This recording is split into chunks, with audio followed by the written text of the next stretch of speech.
Bonsoir, bienvenue sur Mediapart, bienvenue pour notre émission en direct. Elle est diffusée en accès libre sur notre site et puis également sur YouTube et sur Facebook. Vous pouvez bénéficier pendant toute cette soirée de notre offre d'abonnement à un journal 100% sans publicité et 100% indépendant. Pour 1 € pour 15 jours, vous avez accès à l'intégralité du contenu du journal et à toutes ses archives.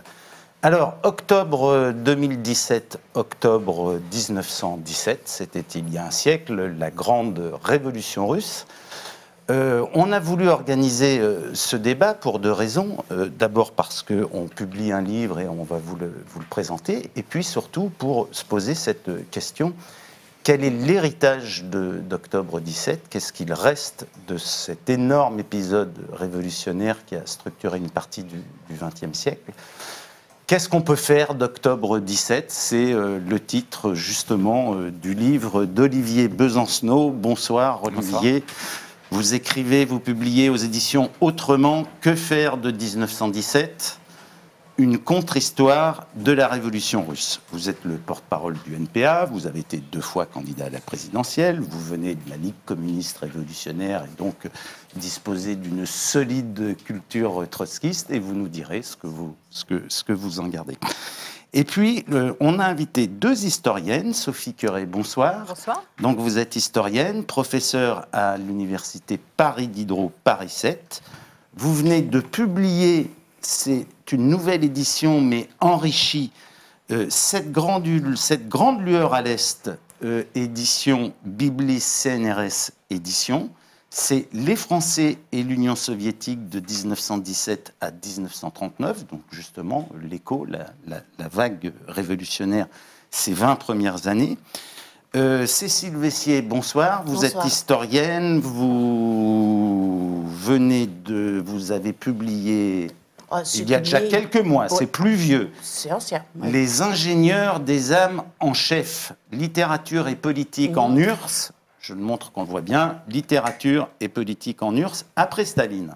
Hein, c'est ça 1944-1986. C'est un livre absolument passionnant. Vous êtes professeur de civilisation russe à l'université de Rennes 2. Et puis Christian Salmon qui nous rejoint juste, sorti des embouteillages. Bonsoir Christian. Les lecteurs de Mediapart te connaissent bien pour tes articles sur la politique française, mais pas seulement. Et tu publies le projet Blumkin aux éditions La Découverte. On va parler évidemment de Yakov Blumkin. Alors, pour introduire ce débat, je me perds un peu dans tous les livres, vous m'excuserez, pour introduire ce débat, je suis obligé, je dois vous présenter ce livre qui s'intitule « Des vies en révolution, des destins saisis par octobre 17 ».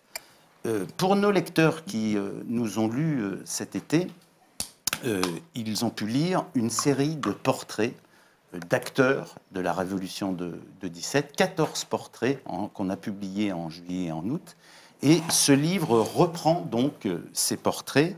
Et le livre est accompagné d'un long entretien inédit avec Marc Fesneau, qui nous raconte, entre autres, c'est un entretien qui est passionnant, qui nous raconte, entre autres, comment on pouvait travailler sur les archives dans l'URSS des années 60. Et Marc Fesneau a des anecdotes et nous raconte quelles étaient ses ruses et ses différentes manœuvres pour accéder à tel ou tel fonds. C'est assez réjouissant. Mais il revient aussi, évidemment, sur ce qu'a été sa grande thèse, la révolution russe, et comment ces travaux ont bouleversé l'historiographie d'octobre 17. Alors, ces portraits, je vous cite très rapidement les noms. Isaac Babel, Raïssa Bloch, Yakov Blumkin, Naftali Frankel, Alexandra Kollontai, Jeanne Labourbe, Assa Lassis, je prononce sans doute mal, Nestor Makhno, John Reed, Larissa Ressner, Jacques Sadoul, Maria Spiridonova, Roman von Ungern-Sternberg, David Zaslavski. c'est des personnages que beaucoup d'entre vous, sans doute, ne connaissent pas. Et du reste, moi-même, quand on a commencé ce projet l'an dernier, il y en avait de nombreux que je ne connaissais pas. Mais on a choisi, exceptionnellement à Mediapart, parce que c'est des choses qu'on fait peu, on a choisi justement l'entrée par le portrait. Pourquoi ? Parce que ça permettait de raconter l'intensité de l'engagement révolutionnaire et, à travers la vie de ces personnages, de raconter la tragédie sanglante que fut la contre-révolution, que fut la trahison de cette espérance révolutionnaire, justement. Et on avait été tous frappés, puisque Sophie Queré, Christian Salmon, Cécile Vessier ont participé à cet ouvrage, avec bien d'autres, des journalistes, des historiens. Et je crois que tous, au gré de nos lectures, et vous, historienne de vos recherches, vous étiez tombés face à des personnages qui étaient simplement sidérants, stupéfiants, des destins absolument incroyables. Et finalement, ces destins mis bout à bout font une sorte de portrait un peu impressionniste de ce que fut octobre 17 et la suite, puisque certains de ces personnages, on les retrouve jusque dans les années 50. Certains, Cécile, t'as traité d'un dénommé Zaslavski qui meurt dans son lit tranquillement à Moscou dans les années 60, si je me souviens bien. Bon, voilà. Ce que je voulais vous demander, juste pour commencer ce débat, c'est justement pourquoi vous avez choisi telle personne et pas telle autre. Sophie Queré, si vous voulez commencer. Alors vous avez choisi Alexandra Kollontai. Oui, j'ai choisi Alexandra Kollontai. Alors c'est peut-être dans notre panel de destins tous plus étonnants les uns que les autres. C'est quand même peut-être l'une des plus connues, avec peut-être John Reed. C'est-à-dire qu'elle a traversé l'histoire et elle est devenue un mythe, mais pas celui peut-être qu'elle aurait voulu être, puisqu'elle est devenue plutôt un mythe féministe. On se souvient de la célèbre théorie du verre d'eau.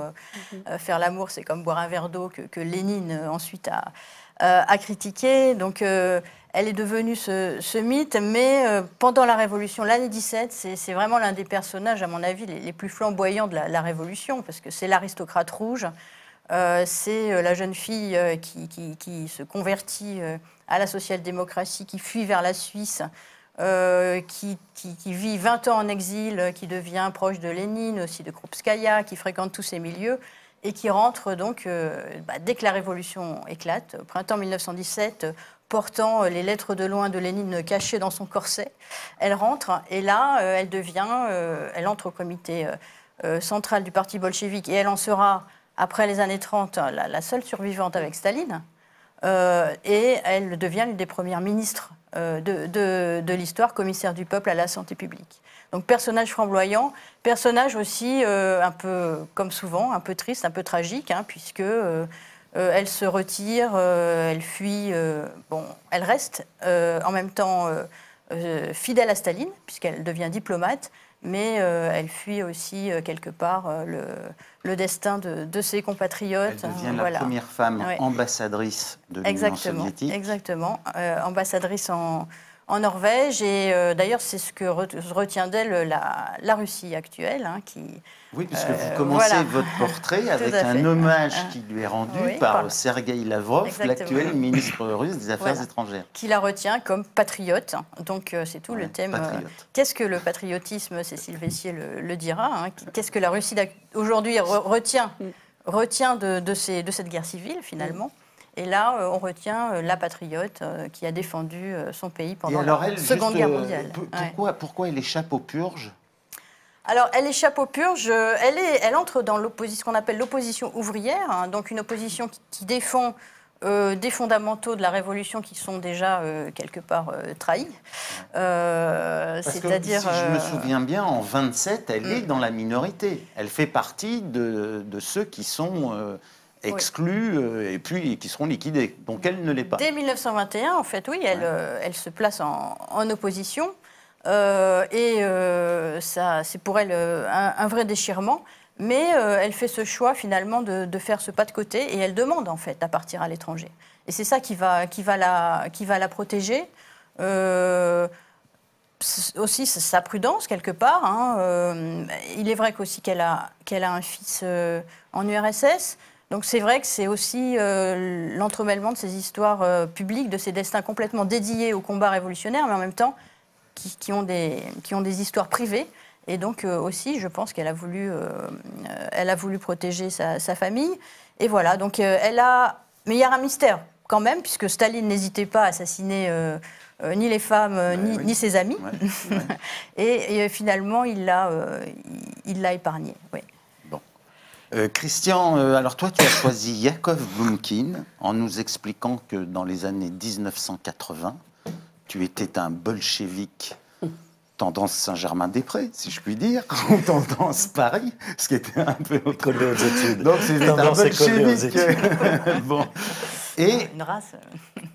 Voilà, tu découvres ce personnage, Yakov Blumkin, et finalement, la publication de ton livre, là, le projet Blumkin, on s'aperçoit en le lisant que ça fait 30 ans que tu vis avec ce personnage. Oui, un peu. Vous savez, Arundhati Roy dit une chose très belle sur les écrivains et leurs histoires. Elle dit les écrivains s'imaginent qu'ils vont recueillir leurs histoires dans le monde, qu'ils choisissent leurs histoires dans le monde, mais c'est un peu la vanité qui les fait parler ainsi. En vérité, ce sont les histoires qui choisissent leurs écrivains et qui les poursuivent jusqu'à ce que il les raconte. C'est un peu ce qui s'est passé avec Blumkin, parce que je terminais ma thèse à l'école des hautes études.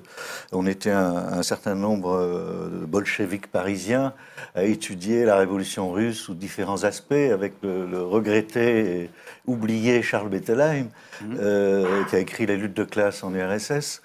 Et moi, j'ai fait ma thèse sur Boukharine, donc c'était une thèse très, très marxiste, très sérieuse, sur les débats, sur l'internationalisme, le rôle du parti, le rôle de l'État, tous les débats qui traversaient un peu le parti bolchevique au début de la Révolution.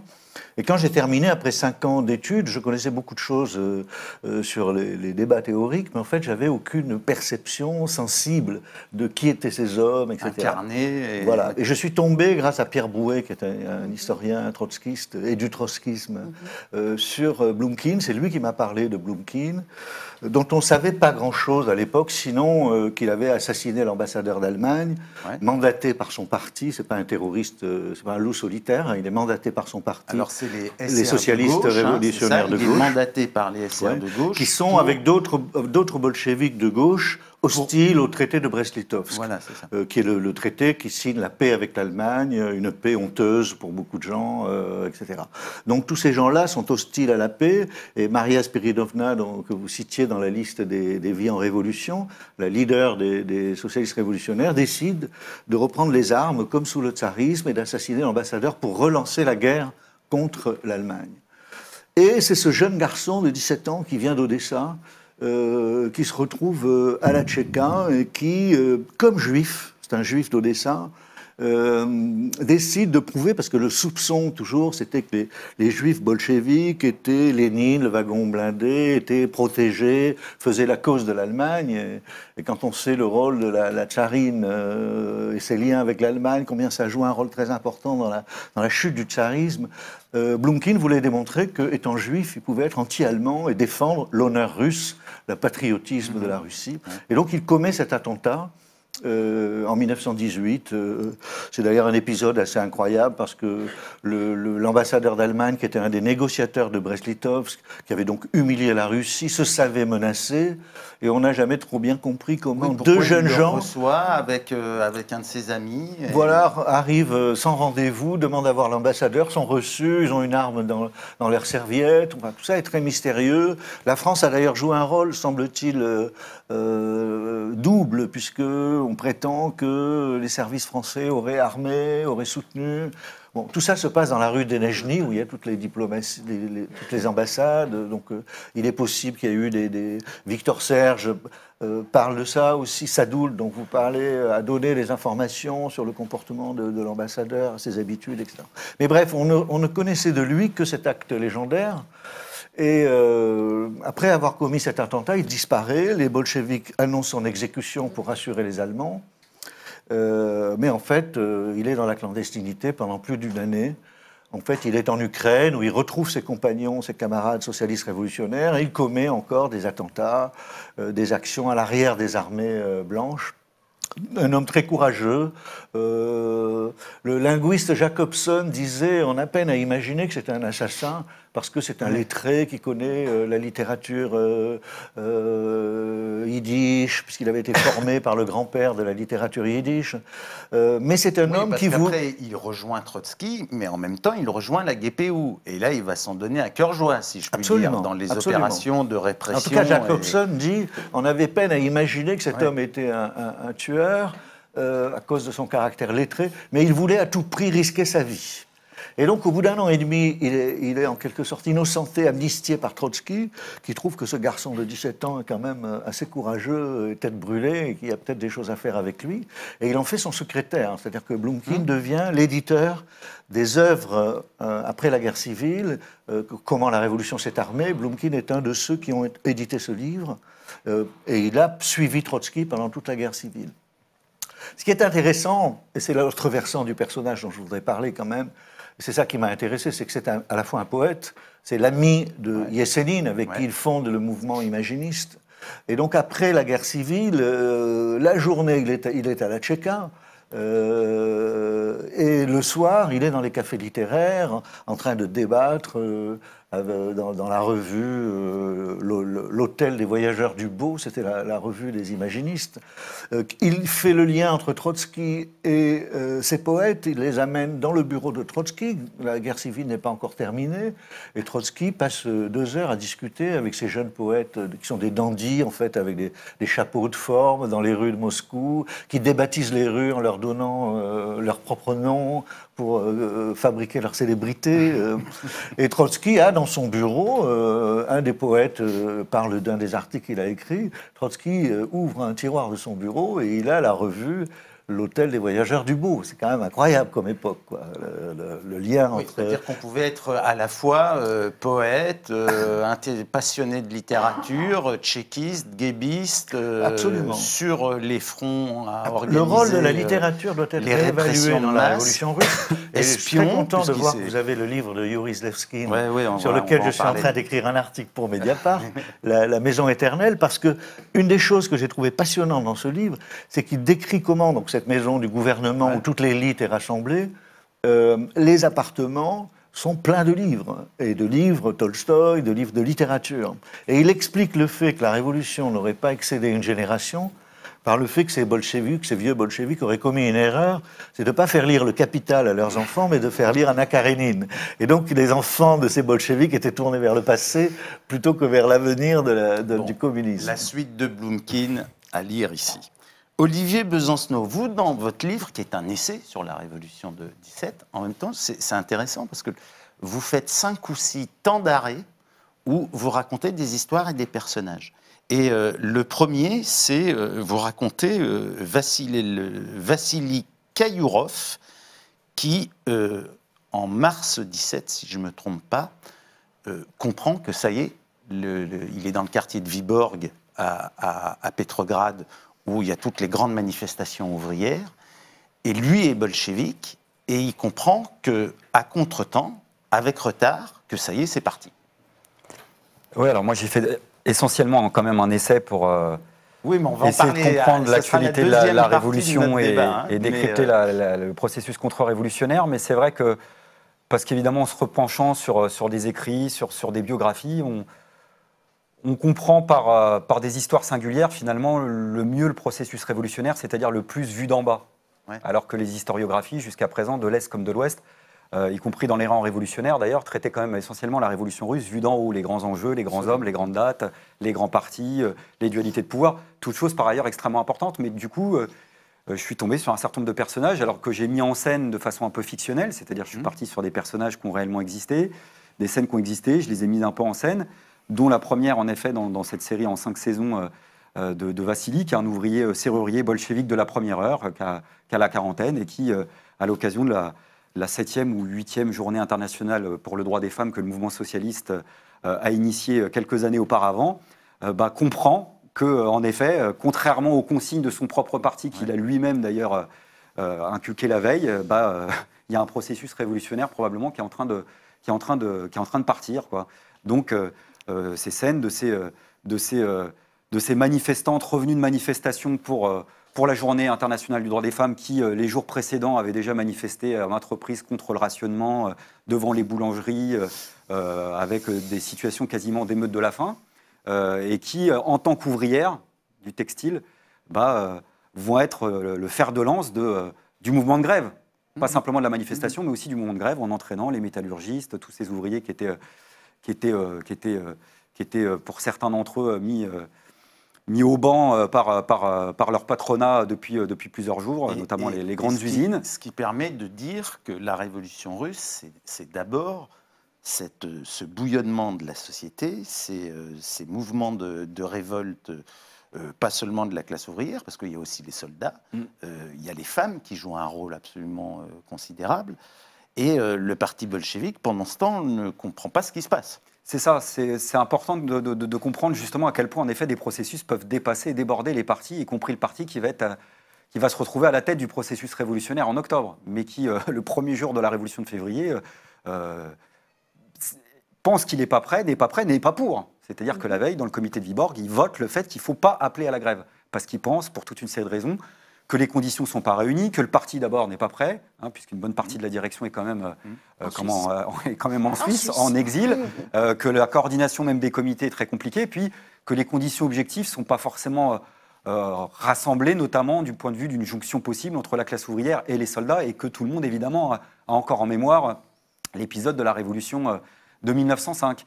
Donc, ce qui est intéressant, c'est effectivement de comprendre à partir d'histoires particulières ce qui est vraiment la complexité d'un processus révolutionnaire. Voilà, c'est-à-dire cette espèce de dialectique qui fait que des organisations s'imbriquent dans un processus qui vient d'en bas, parce qu'en se repenchant sur le sujet, on se rend compte à quel point l'année 1917, d'ailleurs avant et même après, a été d'abord un phénomène d'auto-organisation inégalé dans l'histoire, dans le temps et dans l'espace. Voilà, et donc du coup, en effet, j'ai choisi une intervenante au congrès de Bakou en 1920.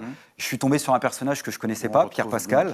Pierre Pascal, Sophie Curé a fait absolument, une biographie formidable que j'ai lue, et c'est comme ça que j'ai découvert Pierre Pascal. Et c'est intéressant de voir que quelqu'un que rien ne prédestine finalement à l'épopée bolchevique, qui est un soldat du contingent de l'armée française qui est en Russie, aux côtés de la Russie pour lutter contre l'Allemagne depuis 1916, je crois, de mémoire, refuse en 1918 l'ordre que lui intime l'état-major français de retourner en France, puisque l'état-major français s'apprête comme d'autres à mener la guerre mondiale à la révolution russe. Et lui, qui est croyant pratiquant, qui dit donc que d'un certain point de vue, Lénine est de l'âme de l'Église, en 1917, va participer à l'internationale communiste jusqu'en 1930. Donc c'est intéressant parce que c'est vrai que vu par une entrée intime, on comprend en effet cette espèce de soulèvement qui peut bouleverser des consciences et qui ne s'arrête pas à ce que l'histoire nous enseigne, quel que soit d'ailleurs le point de vue qu'on lui a donné. Donc c'est une entrée en matière intéressante. Ouais. Alors Cécile Vessier, vous avez quand même choisi le camp des affreux, des opportunistes, des lâches, et vous nous racontez deux personnages, Zaslavski, pourtant jeune militant du Bund à Odessa, qui va finir en plumitif de Staline et dont les articles sont presque des ordres d'exécution, et c'est lui qui meurt dans son lit à Moscou tranquillement. Et puis vous choisissez surtout un personnage incroyable qui est Naftali Frankel, qui est un homme d'affaires d'Odessa également, homme d'affaires trouble, plus ou moins lié au milieu criminel, aux mafias locales, à tel point qu'il est arrêté, qu'il est déporté aux îles Solovki, premier camp créé en 1920 par le régime soviétique. Et là, il en devient très vite le chef. Oui, ou l'un des chefs en tout cas. Ou l'un des chefs. Et en tout cas, l'un des créateurs du, plus ou moins, je dirais ensuite, on peut débattre, mais du système du goulag, absolument. Mais juste pour revenir sur quoi vous disiez, est-ce qu'il y a eu vraiment un processus révolutionnaire? Parce que même en Russie, on a une vue quand même qui est assez différente. C'est-à-dire qu'il y a quand même la révolution de février, qui est une révolution qui témoigne effectivement d'une société qui est en mouvement depuis des années, où on voit monter cette chose-là, même je dirais à travers le 19e siècle, on voit monter ces revendications, et on a cette révolution qui éclate, et la preuve d'ailleurs que le tsarisme était vraiment un arbre pourri, c'est qu'il s'écroule en quelques jours. Alors, je voyais passer des textes là qui circulent chez les descendants de l'émigration blanche pour dire « mais Nicolas II n'a jamais abdiqué ». Là, on se dit, bon, attendez, où est-ce qu'ils vont là, voilà. Donc, ça circule. Ça circule en disant, voilà, il n'a jamais abdiqué. Voilà, c'est une autre contre-histoire. Mais ça existe. Et cette révolution de février-mars dont vous parlez avec un bel élan, ça aboutit sur quoi? Ça aboutit sur le fait que les Russes, les habitants de l'Empire, ont eu des droits, des libertés, les nationalités, les minorités ont eu des droits et des libertés, les femmes, non, toutes les catégories ont eu des droits et des libertés comme ils n'en avaient jamais eu. Le tout dans un contexte qui était extrêmement difficile puisque la Russie était engagée dans une guerre mondiale et que, je dirais, l'erreur de ce gouvernement, enfin l'erreur, on dit ça un petit peu a posteriori, de ce gouvernement provisoire a été de dire justement on va attendre. Et ensuite, il y a ce que maintenant on appelle en Russie le coup d'État, Переворот, c'est-à-dire on ne parle plus du tout de grande révolution d'octobre menée par Lénine, puisque comme vous l'avez rappelé, Lénine au moment de février, de mars, il est en Suisse et il va revenir dans des conditions, on se demande lesquelles, etc. Et le mouvement d'octobre, Lénine, Trotsky, ça a été, maintenant c'est vu en Russie comme un coup d'État. Et la Russie aujourd'hui reprend la thèse du coup d'État. Ah oui, enfin ils appellent Переворот de toute manière. Donc ils ont on en parlera, ils ont une attitude tout à fait ambiguë vis-à-vis de ces commémorations. Mais je crois qu'il faut bien distinguer la révolution de février-mars qui a donné des droits et penser par exemple aux Marienkrönstadt. Les Marienkrönstadt en 21, quand ils se révoltent, ils demandent quoi? Ils demandent « rendez-nous les libertés de la presse, les libertés d'expression ». Alors, ils disent pour les partis de gauche, d'ailleurs, ils ne sont pas complètement hyper libéraux, etc. C'est « rendez-nous ces libertés qui nous ont été confisquées par octobre ». Et ensuite, on a fait, je dirais, avec d'ailleurs des artistes, avec des hommes de lettres, avec des cinéastes, on a fait toute une mythologie d'octobre. Mais rendez-nous ces libertés. Et qu'a fait le parti bolchevique? À l'époque, c'était le 10e congrès du parti. Ils ont envoyé tous les délégués, notamment Fadiev en tête, enfin pas en tête, mais le futur dirigeant de la littérature, pour aller massacrer les marins de Kronstadt. Donc c'est pas... Ça, c'est en 21. C'est en 21. C'est pas un grand processus. Alors, attendez. Non, je vais d'octobre à 21, il y a 3 ans. Non, mais pour dire que ça n'a pas été un grand mouvement. Non, vous avez défendu la révolution de février dans un bel élan. Exact. Mais je pense que pour dire qu'elle a fini par oppresser les gens. Pour que le débat soit compréhensible, on va un peu le saucissonner. D'accord. Parce que sinon... Le retour à l'histoire. Alors, non, j'ai une question à poser. Ouais. Et parce que pour un peu placer le cadre du débat, Olivier Besancenot, vous sous-titrez votre livre « Une contre-histoire de la Révolution russe ». Et en même temps, vous vous placez sous le parrainage, si je puis dire, de 3 personnes. Marc Ferraud, que vous citez abondamment, et dont on comprend en vous lisant qu'il est pour vous l'historien de référence, et qu'il... Ensuite... Victor Serge, ça sera plus dans je dirais, que faire de la révolution russe, et Daniel Ben Saïd, qui avait également publié plusieurs textes importants là-dessus, en particulier sur le fameux débat Lénine-Staline. Bon. Ce que, moi, en lisant votre livre, je me suis dit, mais finalement, c'est pas une contre-histoire, c'est une histoire qui est aujourd'hui fait relativement consensus. Donc, je pose cette question. Si vous voulez, le coup d'État... J'aimerais partager cet enthousiasme, mais je pense que... Le coup d'État, c'est intéressant. On est très loin du compte, quand même, parce que je pense que cette vision... J'adorerais que cette vision soit consensuelle. C'est loin d'être le cas. Je me suis attardé aux quelques écrits qui sortent dans la presse. Je lisais, par exemple, le dossier du Figaro consacré au centenaire de la Révolution russe. Alors, forcément, j'ai cherché au-delà. Oui, mais on peut peut-être se mettre d'accord sur le fait que ce point de vue a peut-être plus pignon sur rue aujourd'hui que le mien. Et c'est extrêmement intéressant de voir qu'il y a une offensive idéologique qui a été lancée il y a une vingtaine d'années à l'occasion du 80e anniversaire, qui a été la publication d'un livre qui a fait un grand bruit, qui était le livre noir du communisme. Et quand on regarde les trajectoires politiques, les analyses qui sont faites aujourd'hui, le Figaro, par exemple, s'attarde beaucoup moins sur l'avènement d'un système carcéral totalitaire né de la contre-révolution stalinienne que... Pour eux, le vice caché, c'est-à-dire octobre, le coup d'État, et Lénine comme le livre de Figaro, comme grand inventeur du totalitarisme. C'est-à-dire que l'offensive, il y a 20 ans, c'était d'établir une équation, fallacieuse pour moi, qui consistait à dire il y avait du Staline en Lénine, il y avait du Lénine en Marx, donc il y avait du Staline en Marx. Marx, Lénine, et on va jusqu'à Staline. Et maintenant, dans cette équation fallacieuse, 20 ans après, c'est plus tant la fin de l'équation qui intéresse le Figaro, c'est-à-dire Staline, ou même les dirigeants de la Russie actuelle, d'ailleurs, qui s'accommodent fortement de Staline le patriote, que Marx et Lénine. C'est-à-dire, on peut s'accommoder des dictateurs sanglants, qui ont tué, y compris la quasi-totalité du parti bolchevique, mais surtout pas de ceux qui ont participé à des processus révolutionnaires, et y compris François Fillon, notre regretté François Fillon, en pleine campagne électorale. Non, mais c'est intéressant, parce que quand on met bout à bout, et l'article du Figaro qui dit ça d'un côté, et en pleine campagne, François Fillon qui dit, pour justifier la réelle politique d'aujourd'hui, on peut mener des alliances avec Poutine, il a trouvé une justification théorique en disant, mais écoutez, De Gaulle s'est bien allié à Staline, face à Hitler.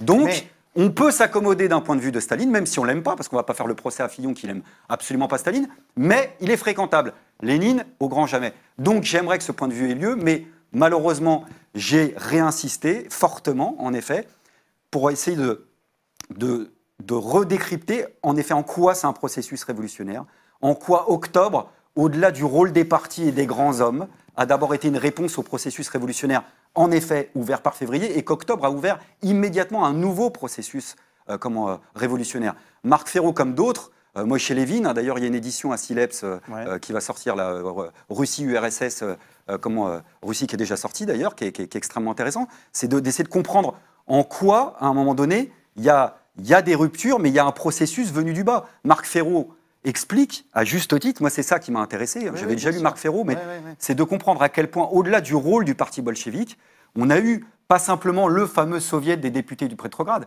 on a eu une multitude, une constellation de comités, de conseils dans les garnisons, en effet, chez les paysans, chez les ouvriers, et que c'est ces organismes-là qui, en octobre, prennent le pouvoir dans le cadre du Second Empire. Sophie Querey, je vous interroge parce qu'au passage, je signale que vous êtes l'une des commissaires de l'exposition de la BDIC, la Bibliothèque de documentation internationale contemporaine.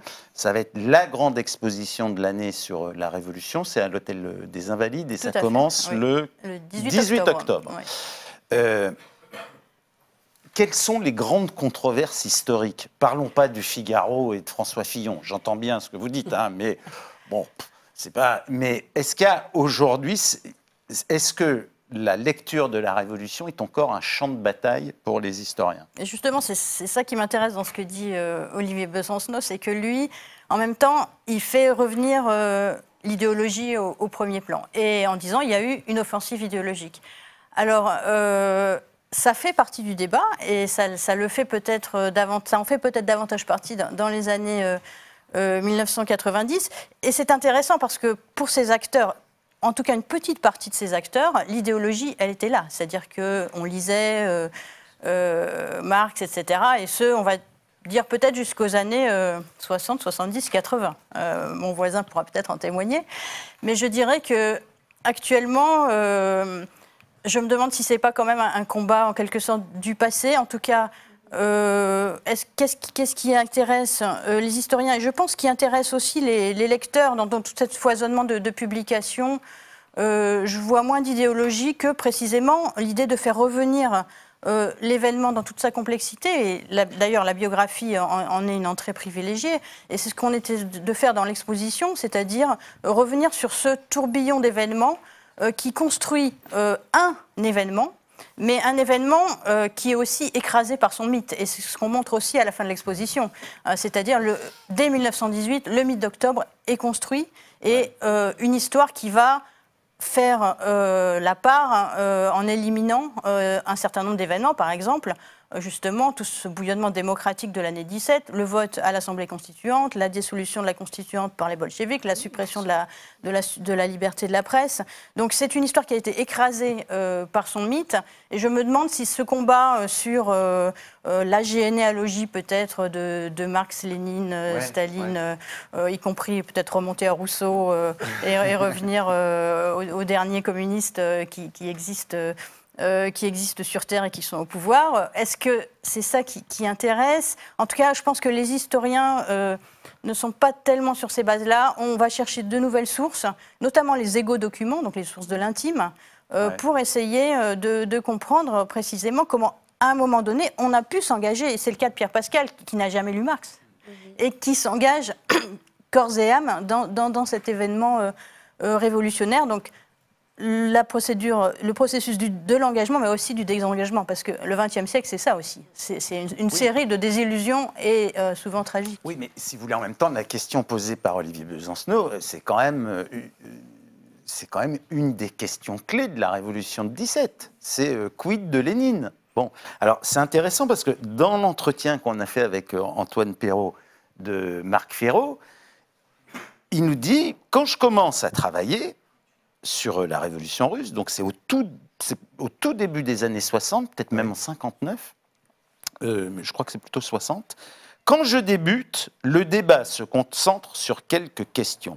Staline est-il la continuité de Lénine ou est-ce une rupture? Ça en 60. Donc on est près de 60 ans après. Voilà. Oui. Bon, et on n'est quand même pas certain tout à fait d'avoir la réponse à la question. Est-ce que vous êtes certaine d'avoir la réponse à la question? Mais est-ce que vous considérez que ce n'est pas une question intéressante? Moi, ce qui m'intéresse plutôt dans aussi ce que raconte Fesneau, c'est quand il fait son film Lénine par Lénine et qu'on lui fait couper chaque fois que Trotsky, qui fait parler Trotsky, mais toujours sous la plume de Lénine, puisque c'est son parti, à chaque fois...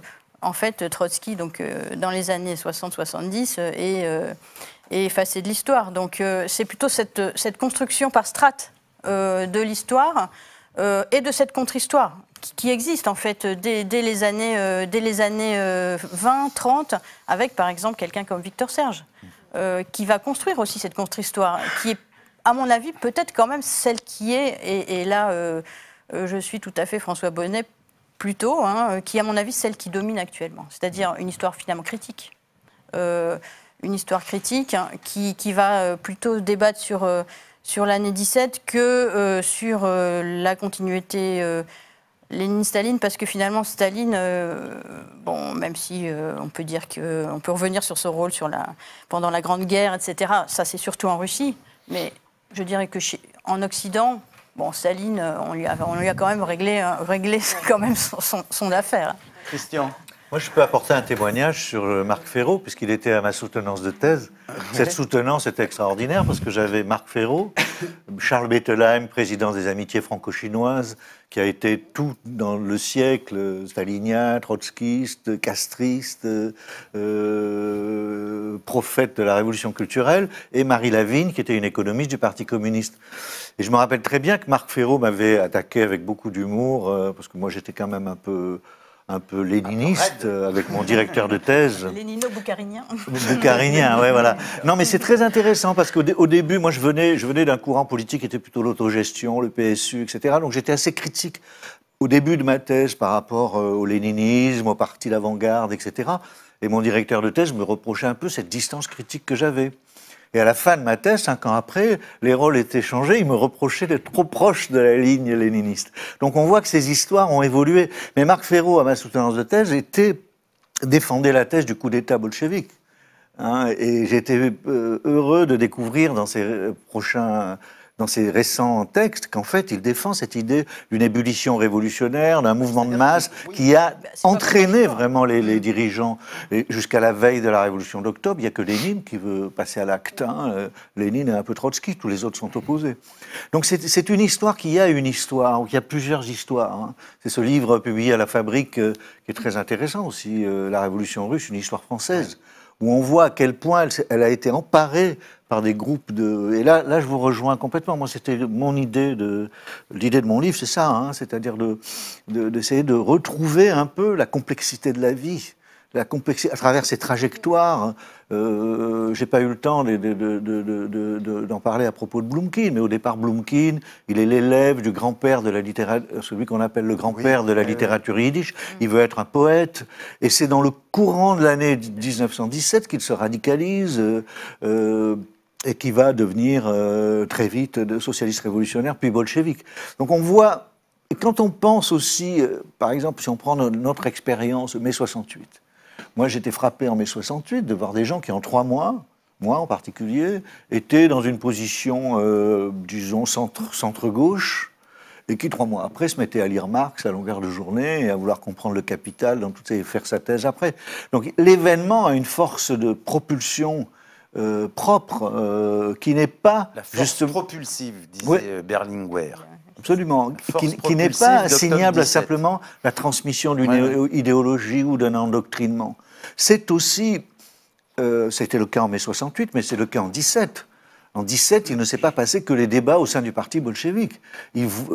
Toute la société était en ébullition. Les femmes voulaient changer leur rapport aux hommes.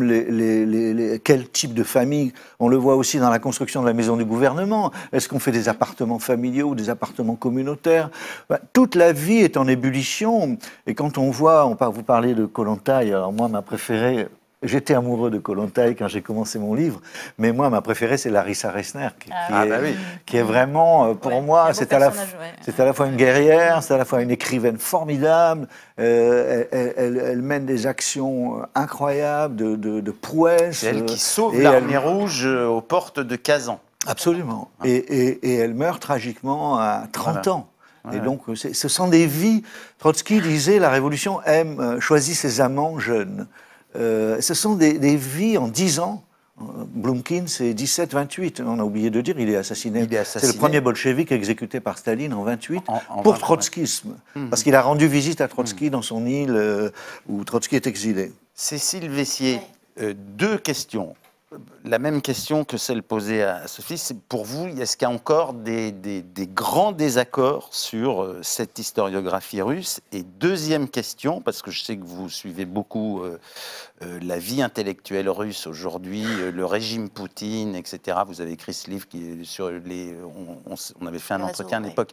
Les réseaux du Kremlin. Ouais. Les réseaux du Kremlin. Comment vous voyez les choses sur ces 2 questions?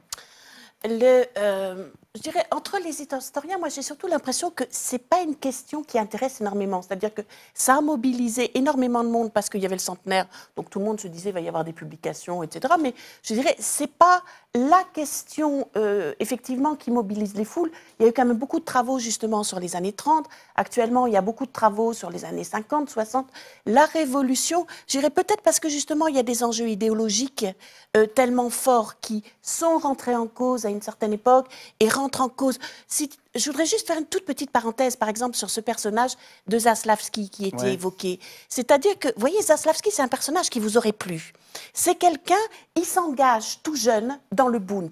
Pourquoi? Parce que les Juifs sont opprimés, parce qu'il y a des pogroms, parce qu'il est contre le tsarisme et qu'il veut faire changer les choses. C'est-à-dire qu'il va faire... Et il a 17 ans, lui aussi, quand il s'engage à Kiev. Et il est de Kiev. Il est de Kiev. Et il fait partie de toute cette mouvance, justement, qui se met en action bien avant, qui se met en action, en fait, à la fin du 19e et au début du 20e siècle. Et quand arrive la Révolution, il est l'un des leaders du Bund. Il est un journaliste clé. Il est quelqu'un qui a voulu la Révolution de tout son être. Et quand il voit ce qui se passe en octobre, quand il voit revenir Lénine déjà auparavant, où il va le traiter de tous les noms en disant « mais c'est un escroc, c'est un espion allemand », je veux dire, toutes les rumeurs, elles viennent de là, c'est quelqu'un qui veut détruire la Révolution. Et en fait, dès le milieu 17, quand il voit cet homme qui a lutté pour la Révolution toute sa vie, quand il voit Lénine, Trotsky s'emparer du pouvoir, c'est quelqu'un qui va rompre et qui va immédiatement dénoncer la terreur. Et il part à Kiev, lui aussi. Mais il part à Kiev, pourquoi? Pour fuir la terreur qui est en train de se déchaîner à Pétrograd. Et des personnages comme ça qui ont été tués, c'est là aussi l'avantage de ces biographies. Des personnages comme ça, on a tué leur rupture avec Lénine. Je peux en citer d'autres. Quelqu'un comme Ehrenburg, vous le citez dans votre livre, qui est très très connu, vous citez ses mémoires, etc. Il y a Ehrenburg, écrivain qui a été lui aussi au service du stalinisme, qui a tourné kazakh, parce qu'il y a ce phénomène de qu'est-ce qu'on fait quand on voudrait quand même rester dans son pays ou travailler avec son pays et qu'on a un régime comme ça. Il y a Ehrenburg, il ne faut pas oublier que s'il est parti, c'est aussi parce qu'il n'adhérait pas à la Révolution et qu'il a été traité de contre-révolutionnaire. Quelqu'un même comme Gorky. qu'on a érigé en idole de la littérature, il est parti parce qu'il était en désaccord avec Lénine. Alors tout ça, on l'a un petit peu tué en disant « Ah oui, mais, etc. Ils partent ensuite parce qu'ils sont en désaccord avec Staline. » Ben non, pas du tout, ils sont en désaccord déjà avec Lénine. Et les Solovki, c'est créé sous Lénine. On a envie de le dire ou pas. Donc ça, je crois, il me semble qu'il y a une sorte d'accord, je dirais, entre les historiens, je dirais maintenant, sur ces questions, où on essaie, en tout cas, d'enlever justement l'idéologie et l'attachement affectif qu'on peut avoir pour certains chefs politiques. Pour en revenir à la question de la Russie, je pense, a énormément de mal Eh oui, à penser. Comment faire c'est-à-dire la synthèse entre le tsar, la révolution et je crois, Staline. moi, ce qui me frappe absolument en ce moment, c'est que autant on en parle en France, autant en Russie, il y a très peu de choses. C'est-à-dire, on entre dans une librairie russe, qu'est-ce qu'on va voir? On va voir effectivement des bouquins sur Staline, la vie de Staline, réhabiliter Staline, Staline, ce grand homme qui nous a sauvés, etc. Donc, il y a effectivement une réhabilitation de Staline.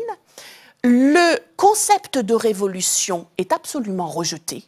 Et ça, c'est quelque chose de politique. C'est qu'il y a la présidentielle en mars 2018. Et puis voilà, c'est qu'il y a la présidentielle. Plus, il y a eu toutes ces révolutions. Révolution des roses, oui, bien sûr, révolution orange. Et il faut bien avoir conscience que depuis 2004, voire depuis 2003, la révolution géorgienne, Poutine n'a qu'une peur, c'est qu'il ait une révolution de couleur, comme on dit, chez lui. Donc, le concept de révolution est complètement dévalorisé et on dit, et il n'y a pas quand même besoin de grand-chose pour convaincre les Russes de ça. C'est-à-dire qu'on leur dit, regardez, on a eu 3 révolutions au début du siècle, qu'est-ce que ça nous a apporté? Ça nous a apporté, et c'est vrai, les répressions massives, une émigration massive, un écroulement économique absolu, ce qui fait que vers 27-28, on retrouve à peu près un niveau de vie similaire à celui de 1913, et puis ensuite ça s'écroule à nouveau avec les années 30, la collectivisation, etc. C'est-à-dire que les Russes, quand on leur parle de révolution, ils ont plutôt tendance à partir en courant, et le pouvoir a joué beaucoup dessus. Et après, je dirais... En fait, ce que tente de faire Poutine, c'est l'alliance, le tsarisme, ouais, l'Église orthodoxe et Staline. Ouais. Et là où ils font quand même un grand écart, je veux dire, qui est amusant. C'est-à-dire que si on suit le feuilleton, un des feuilletons actuels, je dirais, qui est tragicomique, c'est l'histoire du film Mathilda. Donc il y a ce film qui raconte une histoire que tout le monde connaissait, c'est-à-dire Nicolas II, avant de se marier, a eu, comme tous les jeunes gens, je dirais, de son milieu, de son époque, une liaison, une grande histoire d'amour d'ailleurs, je crois, avec une des ballerines, qui s'appelait Mathilda, qui ensuite, après la Révolution, est venue sur la Côte d'Azur avec un autre grand-duc. Donc tout ça, on le connaît par cœur depuis 50 ans. Et un cinéaste connu, pro-Poutine, qui fait un film où il montre justement cette grande histoire d'amour. Et je pense qu'il pensait faire, vous savez, un truc genre Hollywood, c'est regarder le tsar, comme c'était magnifique cette période, etc. Et vous avez une petite députée légèrement énervée, on va dire, qui est en train de poursuivre ce film de ses foudres en disant « il s'en prend à notre souverain », dans les termes, notre souverain Nicolas II, qui en plus a été sanctifié, c'est-à-dire que toute la famille a un statut de saint à cause de ce qui est considéré... C'est pas un film allégorique de la vie de Poutine. Non. Non. Non. On l'a dit, on a dit, ah oui, mais c'est parce que Poutine aurait ça. Mais non, je pense pas. Et vous vous dites, il y a quelque chose de complètement aberrant, c'est-à-dire qu'il ne faudrait pas toucher à l'image de saint. On parle de saint de Nicolas II, et en même temps, vous avez quand même Lénine qui est sur la place rouge, dans son mausolée comme avant, et personne, et surtout pas cette petite députée, Poklonskaya, je veux dire complètement énervée, ne demande à ce qu'il sorte de son mausolée. Donc on est dans cette confusion complète, avec effectivement l'alliance Poutine-Staline et l'orthodoxie. Olivier Besancenot, si, pour résumer très vite votre livre, vous, ce que vous gardez de la Révolution de 17, c'est pas tellement Léon Trotsky, du reste. J'étais surpris, ça n'a pas l'air de vous passionner plus que ça.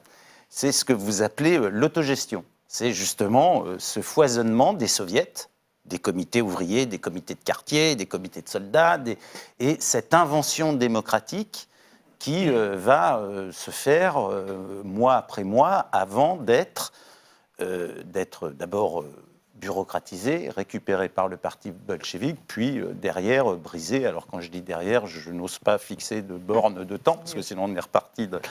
Mais donc, c'est quand même un peu paradoxal, non, de retenir l'invention autogestionnaire de la Révolution d'octobre. Pas tout à fait l'invention, mais en effet, un épisode, comme je le disais tout à l'heure, inégalé d'autogestion. Dans le temps et dans l'espace, et d'ailleurs depuis, ça a été inégalé. Voilà. Parce qu'il y a quand même eu d'autres formes d'autogestion avant, il y a eu la commune. Je retiens quand même quelques formules de Trotsky, une qui me parle bien et qui parle d'ailleurs au-delà de 1917, c'est-à-dire sa formule tout à fait convaincante qui consiste à dire c'est l'histoire de l'éruption des masses sur la scène où se décident leur propre destin. C'est ça, une vraie révolution.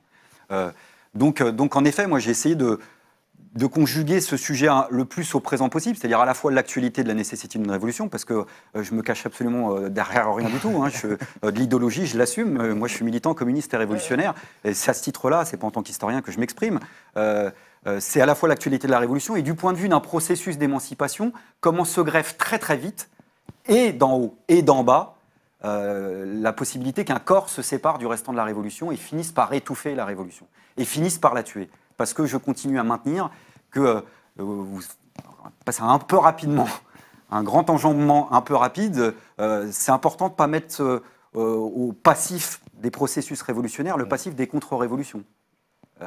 Et c'est important de rappeler que c'est difficilement datable, parce que là aussi, c'est des processus, les processus contre-révolutionnaires, mais il s'est passé quelque chose au milieu des années 20 qui fait que ce qui était le début, les premières heures de la Révolution, où bon an, mal an, avec toutes les limites du genre, les soviets avaient quand même malgré tout le pouvoir, en tous les cas le pouvoir de décider de quelque chose, et qu'à la fin des années 20, c'était plus le cas.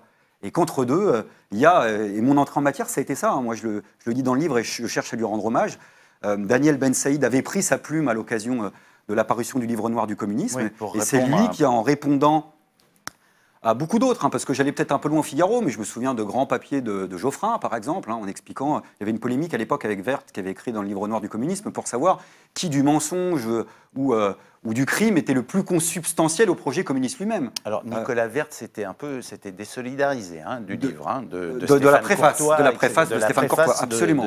Mais il y avait quand même ce débat-là, puisqu'on fait une équation, donc ça veut dire que le problème est dans les gènes, c'est dans les gènes du projet communiste. Et Daniel, lui, m'a donné cette fierté, à contre-courant totalement, de me revendiquer de cette idée du communisme. Alors dans le cas de Daniel, c'est un communisme joyeusement autogestionnaire et joyeusement hérétique, j'allais dire, mais de se revendiquer quand même de ça en rappelant justement quelques vérités. C'est qu'il y a des processus, il y a des ruptures, il n'y a pas des continuités partout, et qu'en effet, c'est la formule qu'utilise Daniel, il y a eu l'équivalent d'un thermidor stalinien au moment des années 20 pour la révolution de 1917, et qu'il y a eu quelque chose qui a été l'équivalent de ce qui s'est passé en France en 1794, quand il y a eu le thermidor qui a mis fin aux espoirs égalitaires des sans-culottes, qui a mis fin au comité de salut public et qui a préparé l'avènement d'un empereur, Napoléon Bonaparte, et que, au-delà des circonstances qui sont différentes, bah oui, on est en droit de faire un petit parallèle entre ce qu'a représenté l'empereur Napoléon Bonaparte pour la Révolution française de 1789 et ce qu'a représenté l'empereur rouge, Staline, vis-à-vis de la Révolution de 1917. Et ça, c'est pas du point de vue de l'histoire, c'est en effet du point de vue politique que j'entends le défendre. Parce que moi, ce qui m'intéresse pour aujourd'hui et maintenant, c'est comment on peut se protéger de ces processus de bureaucratisation qui viennent d'en haut, dans les angles morts de la pensée bolchevique. Vous parliez à juste titre, par exemple, des questions démocratiques d'assemblée constituante, mais par exemple une Rosa Luxembourg qui était tout à fait enthousiaste pour l'action des bolcheviks, qui disait, eux, ils ont osé, à une critique tout à fait terrible, pas sur la dissolution de l'Assemblée constituante, mais sur le fait de ne pas en convoquer une nouvelle, par exemple, avec cette formule que l'histoire retiendra en disant « la liberté, c'est toujours la liberté de celui qui pense autrement ». Elle était solidaire des bolcheviks. Donc, les pensées critiques, elles existent aussi dans ce courant-là. Mais l'Assemblée constituante, elle a été dispersée. Ça ne m'a pas échappé. La terreur rouge, c'est 18. Ça ne m'a pas échappé. C'est-à-dire que la terreur, c'est tout de suite. Mais c'est plus compliqué que ça. C'est plus compliqué de pas toujours tout mettre à pied d'égalité. Des fois, ça aussi un sens. Même du point de vue de l'histoire, d'ailleurs. Il nous reste 3 minutes. Je crois que c'est important de souligner, dans ce que vient de dire Olivier, cet aspect, d'abord il y a un événement qui se produit en 1917 et qui va se prolonger jusqu'au milieu des années 20. On le voit très bien quand on observe la vie culturelle à Moscou dans cette période-là. 1925, Yesenin se suicide. 1928, Blumkin est assassiné, Trotsky est exilé. 1929, Mayakovsky, 3 mois après l'exécution de Blumkin. Je raconte dans le livre qu'il se connaissait très bien et que l'exécution de Blumkin a sans doute joué un rôle dans le suicide de Mayakovsky. Pendant ces années-là, les revues, la revue des imaginistes, tout ça, cette profusion, ils font quand même des choses incroyables. Le type qui organise un concert avec des sirènes d'usine et on le déplace à Bakou parce que Lénine aime, lui, le piano et la musique classique. Il ne veut pas entendre des concerts avec des sirènes d'usine. Donc il y a quand même 5 années, je dirais, d'expérimentation. Isadora Duncan, qui abandonne tous les théâtres. Avec une terreur en parallèle. Comment ? Voilà. Avec une terreur en parallèle. Je me permets de te citer Marc Ferraud, dans une préface à ce livre formidable d'Orlando Figes, La Révolution russe. Et Ferraud écrit, d'abord nous rappelle que la Tchéka est créée dès décembre 1917. Oui, mais elle là est créée encore... entre décembre 17 et juillet 18 à Pétrograd. Elle procède à 884 exécutions. Voilà. À quel moment ? Et après, de décembre 17 à juillet 18. Et après, Marc Ferraud cite une lettre de Zinoviev à Lénine, au tout début de 18, qui dénonce les atrocités abominables commises par la Tchéka. Et Lénine lui répond « Il faut encourager l'énergie et la nature de masse de la terreur ». C'est Ferraud qui cite la lettre de Zinoviev. Mais il faut faire attention avec ces citations. non, parce que non, mais il ne faut pas les décontextualiser. Non, mais c'est à peu près comme si tu prends, je vais prendre, vous allez hurler, mais des résistants sous occupation allemande qui s'envoient des lettres en disant on prépare un attentat. Non, mais ce que je voudrais dire, c'est que c'est quand même, on n'a pas parlé de la guerre civile. Mais quand même, c'est un pays qui est envahi par 18 armées étrangères. Avant. Juste pour... On va être obligé de terminer. Je voulais quand même donner la parole une dernière fois à Sophie Queré. Vous, historienne, aujourd'hui, ça a quelle utilité, octobre 17 ? Ça sert à quoi ? Alors, Olivier Besancenot le dit justement dans des engagements politiques à réfléchir sur... Vous étiez à Barcelone et vu ce qui se passe en Catalogne, des mouvements comme Podemos et tout, là, on voit des inventions démocratiques se faire. Aujourd'hui, ça peut servir à quoi ?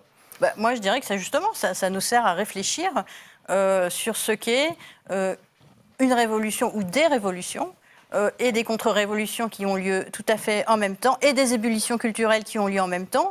Et c'est justement amusant de voir que les Russes retiennent ça aussi, ce moment des années 20.